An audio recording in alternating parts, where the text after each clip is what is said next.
The first time I heard the banging, I thought it was the wind. Our house sits on the edge of an old ravine where the trees lean in too close and the wind has a voice. But this wasn't that kind of noise. It was sharp, deliberate.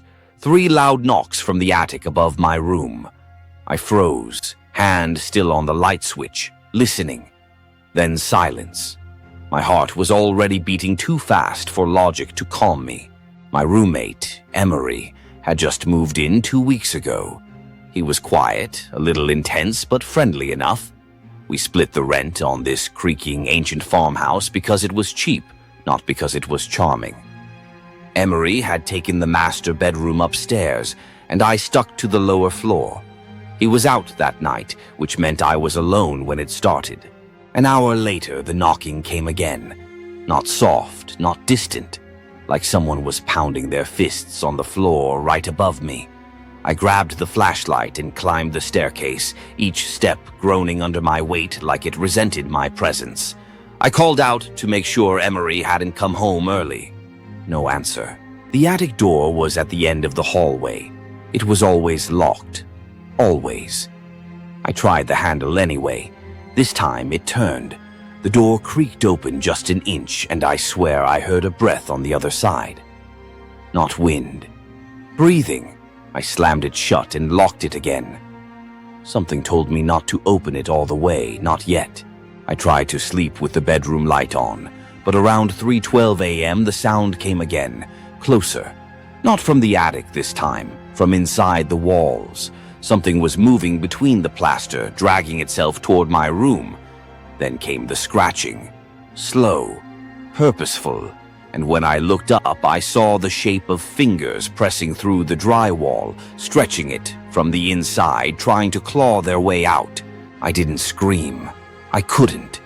The breath caught in my throat like it was being strangled from the inside. I backed into the far corner of the room, flashlight trembling in my grip, its beam slicing across the wall where the fingers had been. But by the time I raised the light, they were gone. The wall was smooth again, like nothing had ever pressed through. No cracks, no holes, just silence. I didn't sleep.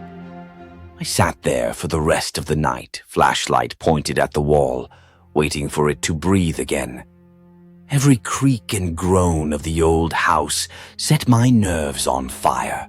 When morning finally bled through the curtains, I stumbled outside, half crazed, half convinced I had dreamt it all. But dreams don't leave fingerprints. Emery came home around 10. He looked like he hadn't slept either, pale, drawn, eyes sunken deep. I asked him if he'd been in the attic.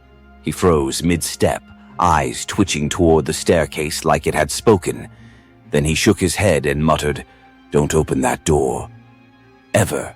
I wanted to ask why, but something in his face stopped me. Later that afternoon, I decided to prove to myself it had all been stress, hallucinations from lack of sleep. I went back to the bedroom and examined the wall. That's when I found it, a hairline crack near the baseboard, just big enough to slip a finger through. I touched it. The wall felt warm, not room temperature warm, body warm, like flesh. Then I heard something breathe again, louder this time, wet. That night I blocked the crack with a towel and moved to the couch. But sleep didn't come. At 2:43 a.m., I was jolted awake by the sound of whispering, dozens of voices, low, overlapping, speaking in a language I didn't know. The sound was coming from the vent above me. I climbed on the couch and shined the flashlight into the duct. Something was in there, curled in the shadows, its pale, stretched face inches from the grate, mouth too wide, teeth like needles, and no eyes, just skin where eyes should be.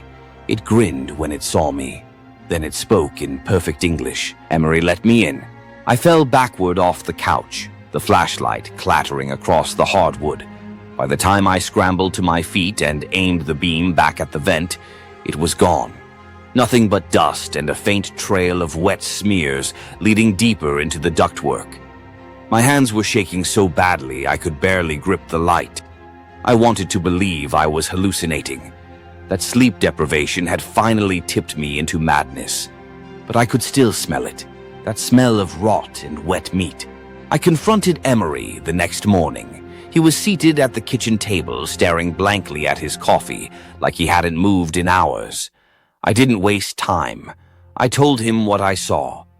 About the whispers, the thing in the wall, the smile, and what it said. His hands trembled and the mug slipped from his grip, shattering on the tile. He didn't look surprised. He looked resigned. "You weren't supposed to see it," he whispered. "It was supposed to stay in the attic." I demanded an explanation. He looked at me, hollow-eyed, and said something I'll never forget. "It follows people who try to leave it behind. That's why I moved here. I thought if I locked the door, if I ignored the knocking, maybe it would stay quiet. Maybe it would forget me." I asked him what it was. He shook his head slowly. "It's not a ghost, not a demon. It's older. It doesn't haunt places. It haunts guilt, regret. It eats what you're hiding." That night, I heard the attic door creak open. Not slam, not bang, just slowly, like it was never locked at all. I stepped into the hallway and felt a sudden drop in temperature, as if I had walked into a freezer. The staircase to the attic was no longer empty. Emery stood there, staring up at the attic, his face pale as bone. "I didn't tell it about you," he said, voice trembling. "But now it knows." Then I heard footsteps coming down from the attic, slow, deliberate, heavy. Not Emery's, something bigger, something wet, something that dragged one leg behind it. I ran. Emery didn't. When I turned back from the front door, he was already gone. The only thing left behind was a streak of blood on the bottom stair, and the attic door still wide open. I didn't sleep. I sat in my car across the street, watching the house, watching that open attic window like it might lean down and look at me. Emery was gone. I checked the stairwell again in daylight. The blood was still there, dry now like rust painted into the wood.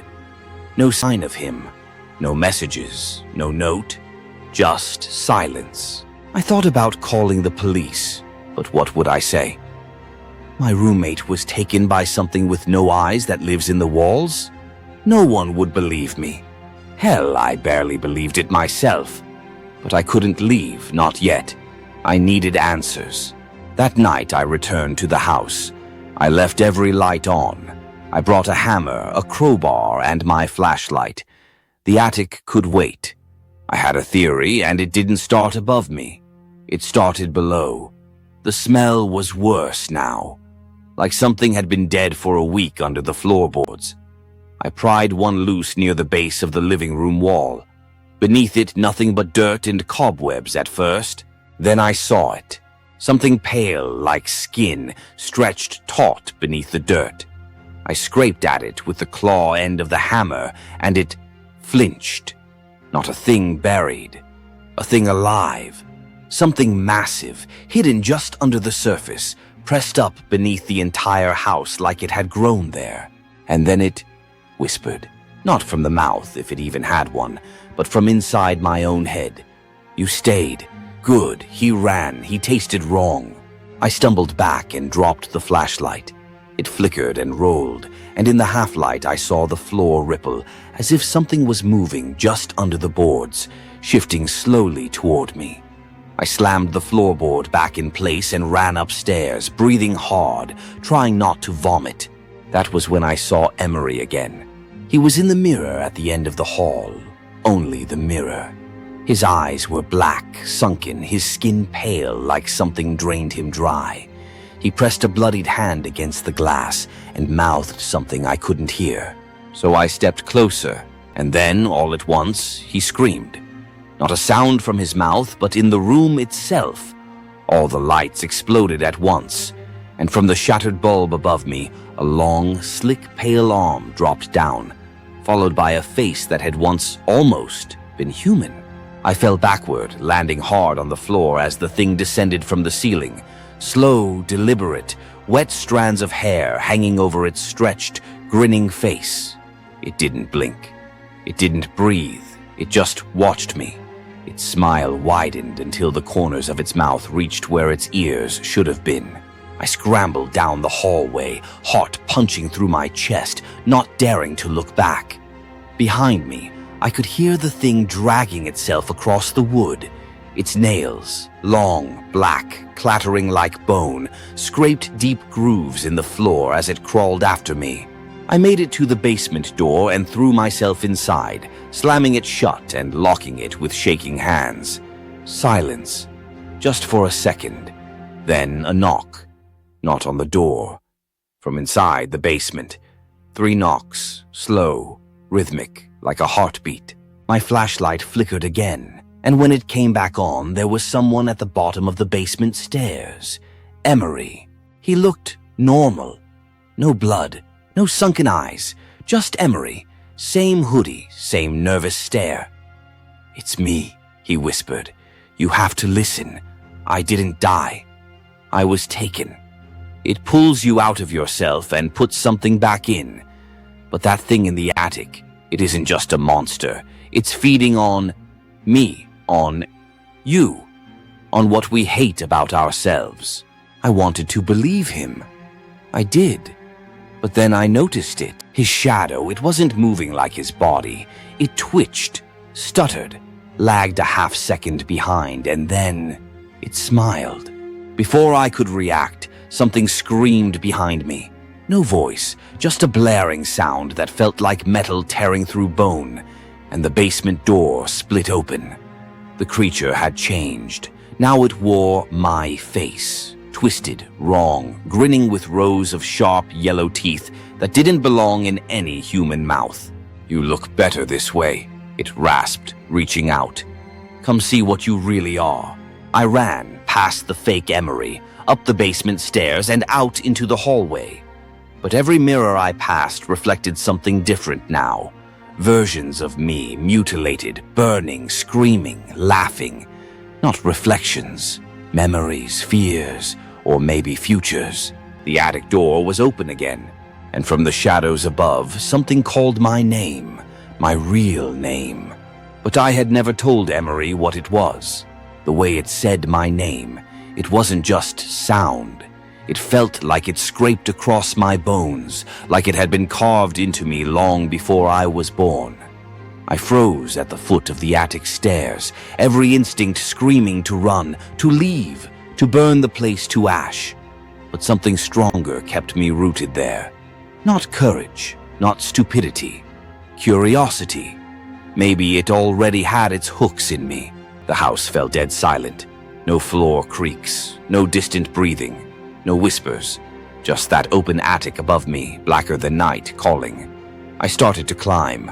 The attic stairs moaned under my weight, but I counted each one in my head to keep from panicking. 10, 11, 12. Then I stepped into the attic. There were no windows, no insulation, just exposed beams, mildew, and a thick, pulsing wetness that coated the floor. In the far corner sat a chair, and strapped to that chair was Emery. His head was slumped forward, his arms twitched, his chest rose and fell in shallow, desperate gasps. He looked like he'd been drained of color, like someone had poured bleach into his veins. His lips moved when he saw me. Barely. "Don't trust it." The attic door slammed shut behind me. I turned, and it was there, but now it wore someone new. It looked like my mother. She'd died 10 years ago. Same face, same soft smile, same little scar above her brow from the car accident we never talked about. She stepped forward and opened her arms. "I missed you, baby. Why don't you come home now?" I couldn't move. My limbs felt numb. My eyes burned. It knew. It knew what I missed most, what I'd buried so deep even I couldn't think about it anymore. That thing wasn't just feeding on fear. It was feeding on grief, guilt, pain, and I had a lifetime of it. From the chair, Emery screamed. It wasn't a scream of pain. It was rage. "Don't look at it. It's not real." I snapped out of it. The creature turned, face twisting from my mother's into something half-formed, broken, eyes growing too wide and mouth splitting into that grotesque, unnatural grin. "I was so close," it whispered. Then it lunged, and everything went black. I woke up gasping, mouth full of dust, nails clawing at the floorboards. The attic was empty again. No Emery, no creature, just the lingering stench of rotting meat and something worse, something ancient and wet. I pushed myself up, every joint screaming, every bone shaking. I stumbled down the attic stairs, one hand clutching the wall for balance. The house had changed. The wallpaper was peeling in strips, like it had been clawed from the inside. The floor sagged beneath my feet, and the photographs on the hallway walls, ones I never remembered hanging, were all of Emery. In each, he stood next to strangers, blank-faced, eyes blackened, and in every photo something stood behind him, half hidden in shadow. Tall, grinning, watching. I knew I had to leave. I didn't care where I went. Just away. I grabbed my keys and rushed to the front door, but the lock was gone. Not jammed, not broken. Gone, like it had never existed. Behind me, the television turned on by itself, hissing static, then a flicker of a recording. Grainy footage played of Emery in the attic, standing in a chalk circle, mumbling something in a language I didn't recognize. He wasn't summoning it. He was bargaining. He was feeding it. The image glitched, flickered, and then showed something worse. A video from inside my room. Filmed from the corner ceiling, something I had never installed. The timestamp was last night. It showed me sleeping, and from the shadows a long, spindly hand reached out from the closet and brushed against my throat. The screen went black. Then a voice whispered from the hallway, soft and cracked. "It needs a home. He gave it yours." I turned slowly. Emery was there, or what was left of him. His eyes were gone. Hollow sockets bled dark fluid down his cheeks. His smile looked stitched into place, tugging his skin too tight. "I had to," he rasped. "It wouldn't leave me alone. It wanted someone new, someone clean. It liked you." He took a step closer, then another, and behind him the walls began to breathe, rising and falling like lungs soaked in a heartbeat that wasn't mine. "You opened the door," he said, "and now it doesn't need me anymore." Then, from behind Emery, something stepped out, and it wasn't wearing a face at all. It stepped out from behind Emery, towering, faceless, slick with something black that steamed in the cold hallway air. It had no eyes, yet I felt it see me. My blood turned to ice, but I didn't run.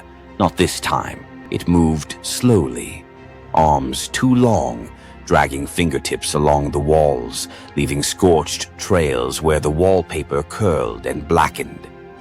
Emery collapsed to his knees, whispering apologies over and over, like a broken tape stuck on guilt. "I didn't know it would stay," he wept. "I thought it would leave me when I gave it you. But it hadn't, because it never wanted me. And somehow I finally understood. The house hadn't decayed because of me. It wasn't feeding on my pain. It had always been Emery. He had brought it here. He had made the deal. I was just the next offering, but not what it really wanted. I backed into the living room, heart pounding, mind racing. I remember the attic, the symbols drawn in chalk, and something Emery had said when I first found him strapped to the chair. It pulls you out of yourself and puts something back in. What if I could reverse it? I grabbed the lighter from the fireplace and the salt canister from the kitchen. I tore down the old rug in the center of the living room, revealing the original floorboards. My hands moved faster than I thought possible, sketching a crude protective circle from the memory of that grainy footage. Salt, ash, fire, words I didn't understand but felt in my gut. The thing stepped into the room and stopped. It tilted its head. Then it screamed, not loud but deep, a sound like the earth itself cracking open. It reached for me, but Emery stepped between us. For the first time, his eyes returned, colorless, terrified, but human. He turned to me and said, "Finish it." He stepped backward into the creature. There was a flash of light, white, blinding. The walls shuddered. The floor split beneath the creature's feet, and from it poured light. Not fire, not pain, warmth. As if the house was finally exhaling centuries of secrets. The creature flailed, writhing in agony, shrinking, its shape bending in impossible directions. It wasn't dying, it was being banished. With a final shriek, it dropped through the floor, pulled into the light below.